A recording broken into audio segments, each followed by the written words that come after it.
तो जितने लोग माँ को प्रेम करते हैं इसको सुनिएगा ध्यान से।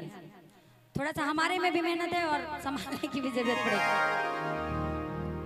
सेवा में बाग लगाए हो मैया, सेवा में बाग लगाए हो माँ,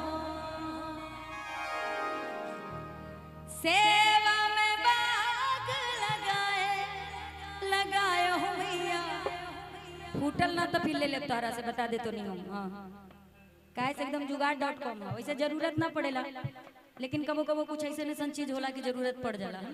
हाँ अब एना से कोई दिक्कत ना होई। बोले दुर्गा मैया की सेवा में बाग लगाए हो मैया, सेवा में बाग लगाए हो माँ। और हम चाहेंगे इस भजन में जिनके हाथ खाली तालियां चाहिए माँ के लिए बस।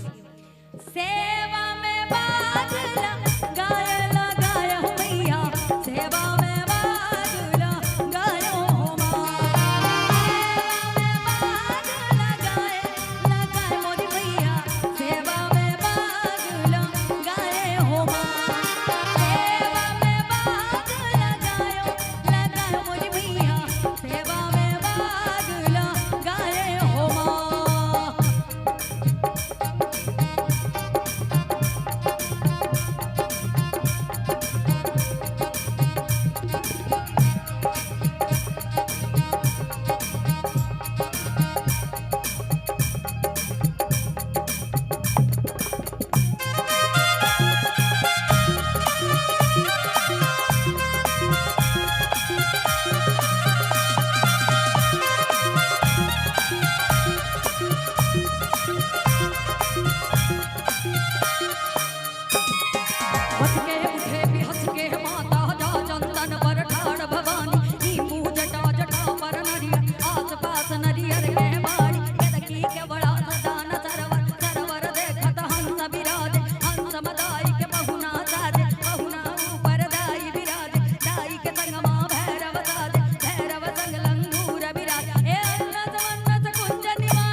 अच्छा ये पचरा जिन्होंने सुना है थोड़ा दिल से तालियां बजाइएगा, अच्छा लगा हो तो।